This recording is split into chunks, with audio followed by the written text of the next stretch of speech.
Hey, look out. It's Faith Talk Live. I'm Rick Probst. And I'm Dan Ratcliffe. Hey, pretty pumped about talking to this guy. He's a rock star, author of over 25 books. Jonathan, I think that would make it 26 books, wouldn't it? Something like that.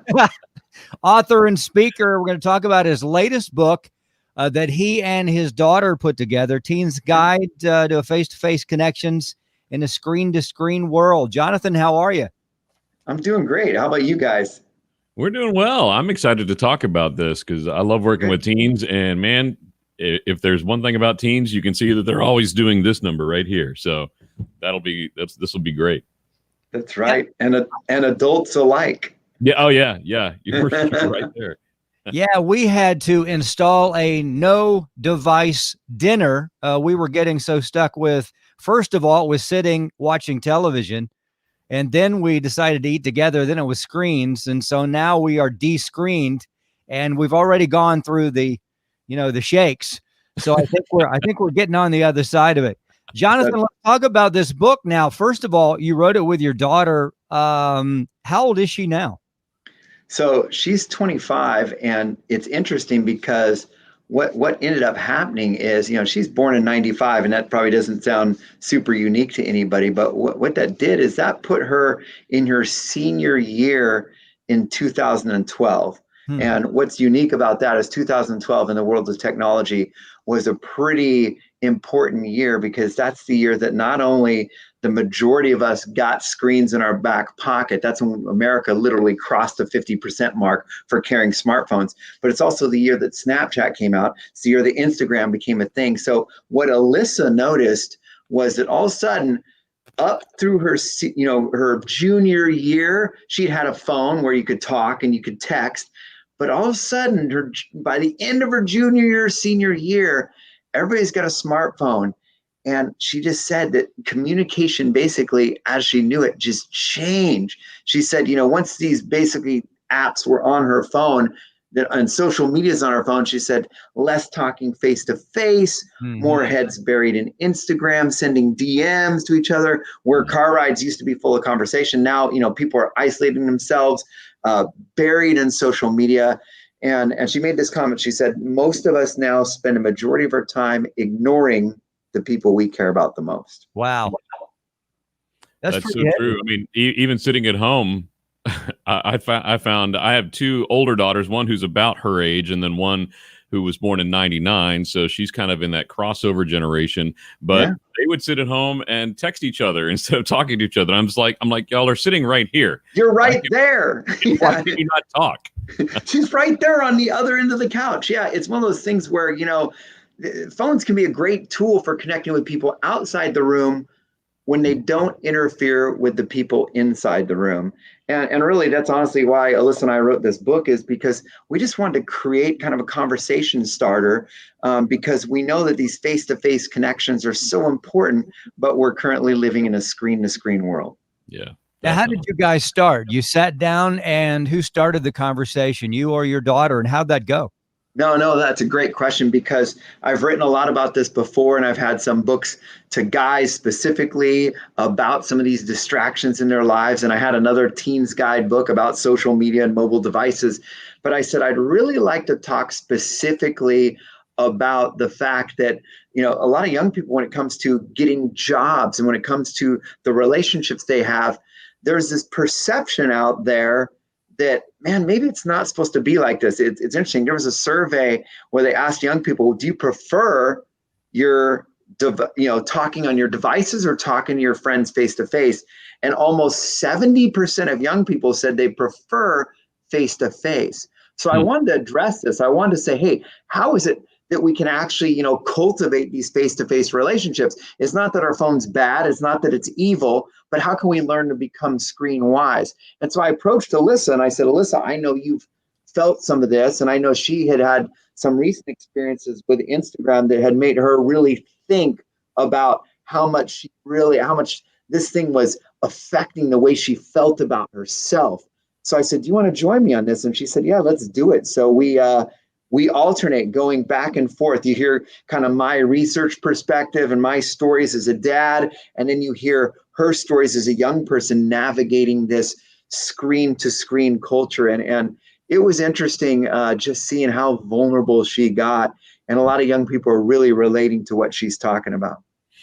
Now you kind of touch on it there that she had, an instance with Instagram and how it can be dangerous that teens may not really kind of think about that before they go in and start doing the whole screen to screen thing. But you talk about that some in the book. Is that right? Yeah, she actually wrote, just a transparent chapter called Insta Gratification. And she described a particular day where she says that her day got hijacked by Instagram. And again, it's not that Instagram's bad or evil, but for her, she said that that particular day, it kind of took them to some unhealthy places because they went on this fun road trip to this beach volleyball event and they were all excited about the day and they thought this is going to be great. And she said that the day ended up spending more time trying to find the Insta perfect pictures instead of enjoying the event. And she said that once the pictures were taken, and then as she's looking at them, they made her feel bad about herself. She goes, I felt terrible about myself. And she thought everybody else looked good, but I didn't look good.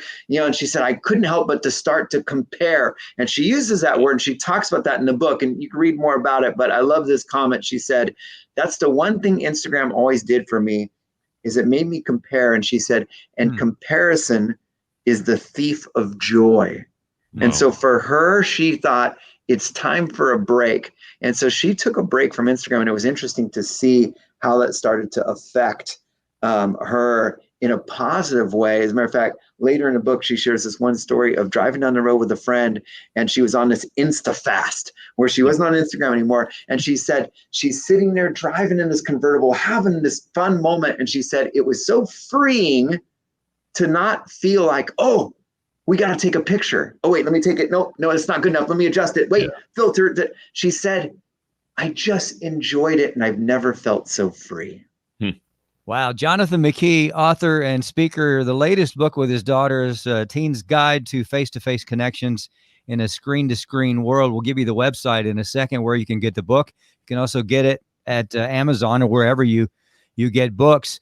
You talk a little bit about just being affected mentally, just kind of not only just zoning out, but, we don't know the long-term effects really of what's been going on for the last number of years.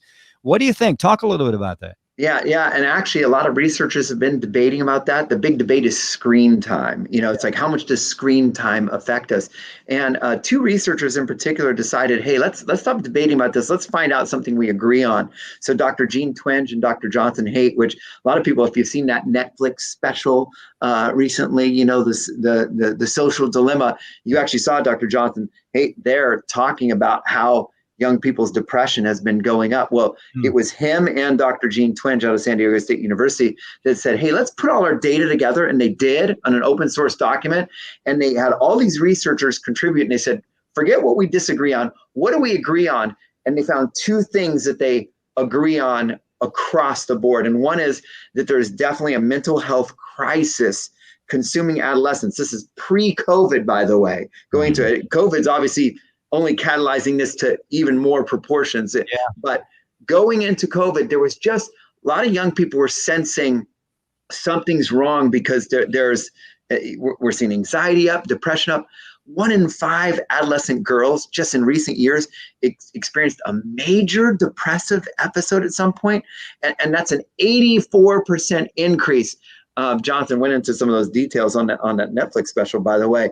And it's crazy. And so all these researchers like, okay, we agree there is a mental health crisis. But the other thing they agreed on is that when you really look and say, what is it about screen time that's affecting this? What do we see? And if you tried to look at, does Netflix affect it? Does video game time affect it?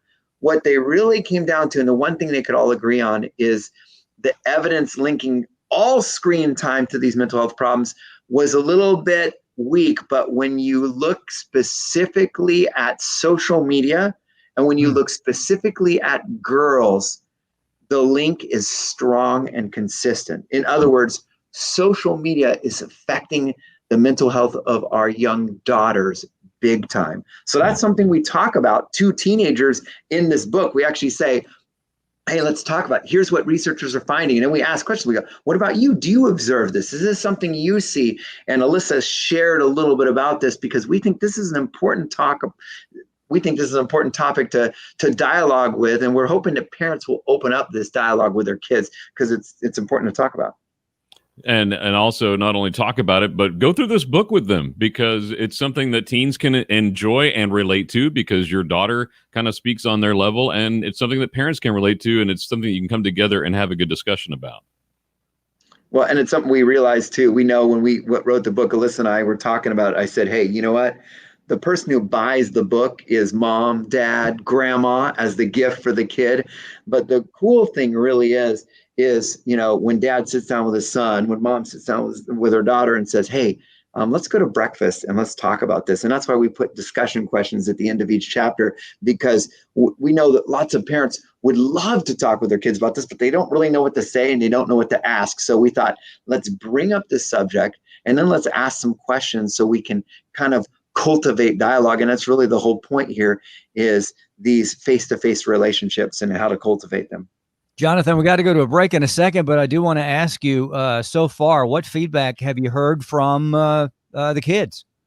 It's been good because we actually tested it and we sent it out. I have about 100 readers that looked at it beforehand. A lot of them tried it out with their kids, and it was fun because we got feedback from them, and they kind of like, wait, this question, I don't know about this. So we really were able to try to edit and make sure that it was targeting the issues that kids thought were important. Love that. Jonathan McKee, you can pick up the book there as Dan's popping the website up there, becomingscreenwise.com, Amazon, or any place you get your books. And the book is actually called Teen's Guide to Face-to-Face Connections in a Screen-to-Screen World. Love it, Jonathan. We'd love to catch up with you maybe right after the first of the year, and we'll see what's going on with that book and what you have planned coming up in 2021. No doubt you do. Many, many books. So we'll talk to you about that. Hey, check out his website because there's some really great interviews there. I noticed one that you had with, I'm not sure who it was, but it was a great interview, a video interview. So catch that and more on the website, becomingscreenwise.com. We got to take a break. We'll be right back. I'm Rick Probst. And I'm Dan Ratcliffe. This is Faith Talk Live.